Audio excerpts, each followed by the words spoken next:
The old Ford Mustang rumbled down the desolate highway, its engine a low growl in the stillness of the night. Headlights cut through the darkness, illuminating the seemingly endless asphalt ribbon that stretched out before him. A solitary path through the void. John, weary from a long day, gripped the steering wheel, his knuckles white in the dim glow of the dashboard. The fatigue was setting in, but he couldn't afford to stop now. He was late, much later than he intended. The anxiety gnawed at him, a constant reminder of the time slipping away.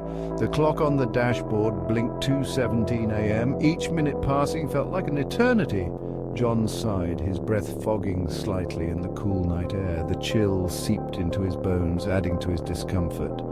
He should have stopped hours ago, found a motel, rested, but the thought of stopping seemed impossible now.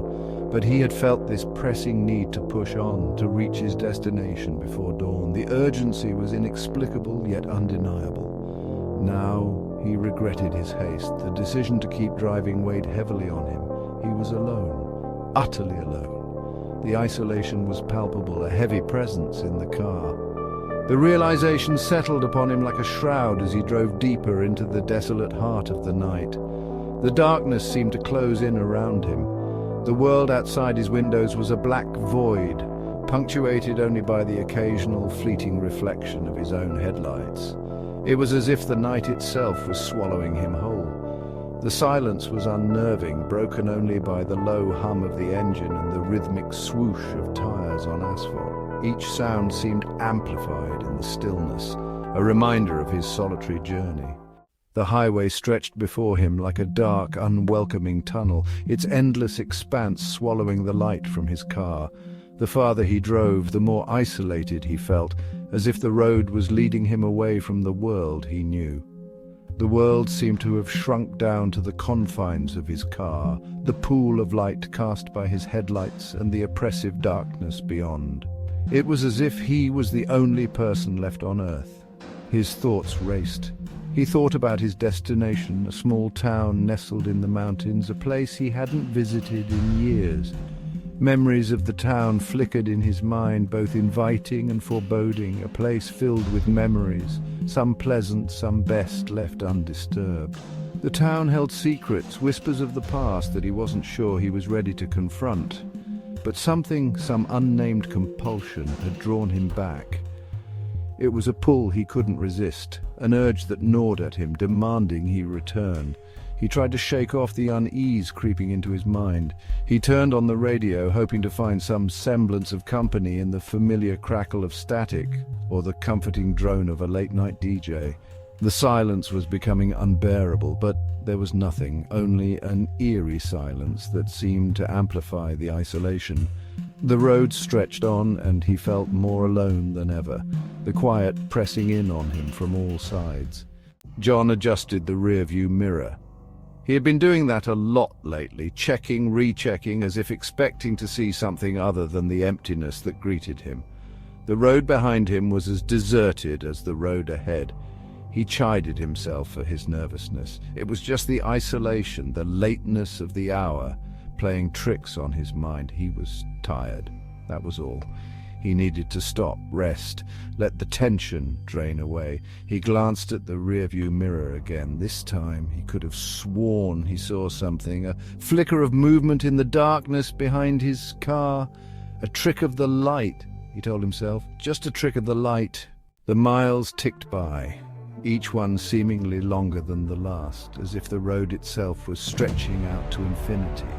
John found himself constantly checking the rearview mirror, his heart pounding a little faster with each glance, his mind racing with thoughts of what could be lurking behind him.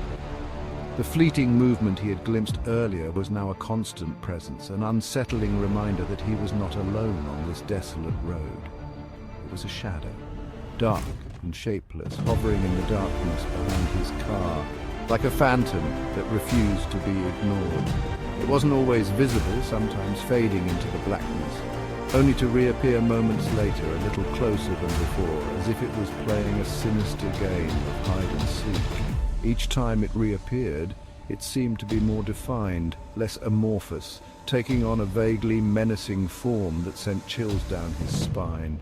John tried to rationalize it, his mind grasping for any logical explanation. A truck, maybe, its headlights off, driving slowly behind him, trying to stay hidden in the shadows. But there were no other cars on this desolate stretch of highway, no signs of life anywhere. He hadn't seen another vehicle for hours, the isolation amplifying his growing sense of dread, and the way it moved, or rather, the way it seemed to glide effortlessly, defying the laws of physics, sent a shiver down his spine, making him question his own sanity. Section 5. A growing sense of dread, fear, cold and clammy, tightened its grip on John's chest. His foot pressed down on the accelerator, urging the old Mustang to go faster, to outrun the growing unease that threatened to consume him. But the shadow kept pace. He glanced at the speedometer. It was already exceeding the speed limit, but it didn't feel fast enough, not nearly fast enough. The engine roared in protest as he pushed the car harder, but the shadow in the rearview mirror remained, relentless, unwavering. John's mind raced, trying to make sense of the impossible. He had always considered himself a rational man, a man of logic and reason, but there was no rational explanation for what he was seeing. This was the stuff of nightmares, of late-night horror stories whispered around campfires. Section 6. Frantic attempts to outrun the unknown. The highway stretched on, a seemingly endless ribbon of asphalt under the oppressive darkness. John's knuckles were white as he gripped the steering wheel, his eyes darting between the road ahead and the rearview mirror. He had to outrun it. He had to. He swerved to avoid a fallen branch in the road, the Mustang skidding slightly on the asphalt. For a moment he thought he had lost it. The shadow wasn't visible in the rearview mirror, but his relief was short-lived. As he straightened the car, he saw it again. The shadow, closer than ever. It was no longer shapeless. He could make out the vague outline of a figure, tall and gaunt, its edges blurring into the darkness. Section 7. The shadow looms larger. Terror, raw and primal, surged through John. His heart hammered against his ribs, his breath coming in short, shallow gasps. He had to escape. He had to get away from this thing, this entity that pursued him with such relentless determination.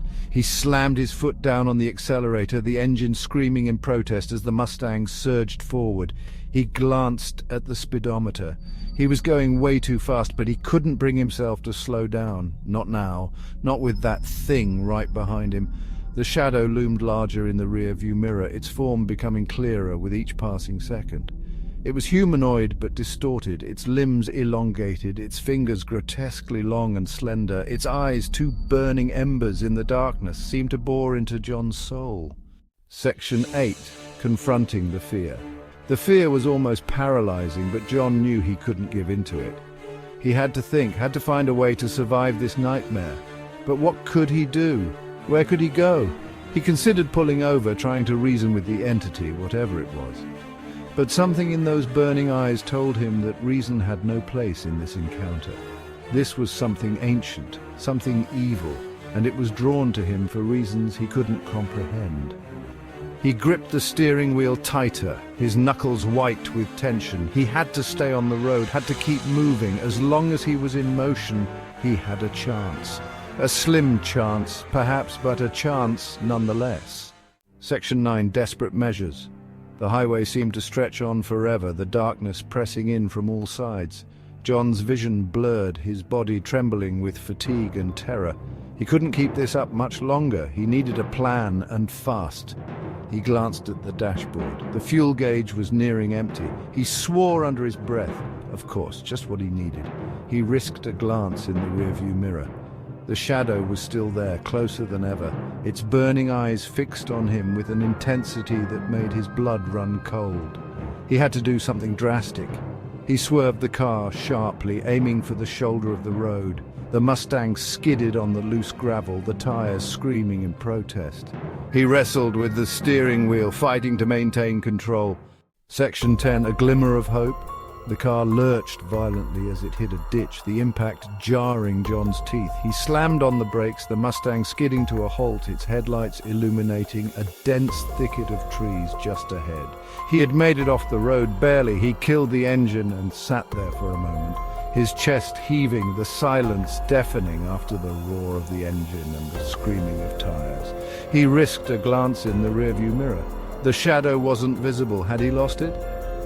He held his breath, listening intently. The only sound was the gentle rustling of leaves in the night breeze.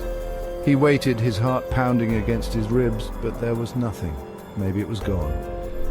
Maybe he was safe. Section 11, the chilling truth revealed. A wave of dizziness washed over John. He leaned back in his seat, his body trembling with exhaustion and the lingering effects of adrenaline. He had survived. He had actually survived. He closed his eyes, letting out a long, shaky breath. A cold hand clamped over his mouth, stifling his cry. He opened his eyes, his blood turning to ice.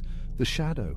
It was inside the car with him. Its burning eyes, inches from his own, seemed to consume him, filled with a cold, malevolent joy. The last thing John saw before the darkness claimed him was the shadow's grotesque smile, a chilling confirmation that his nightmare was far from over. It had only just begun.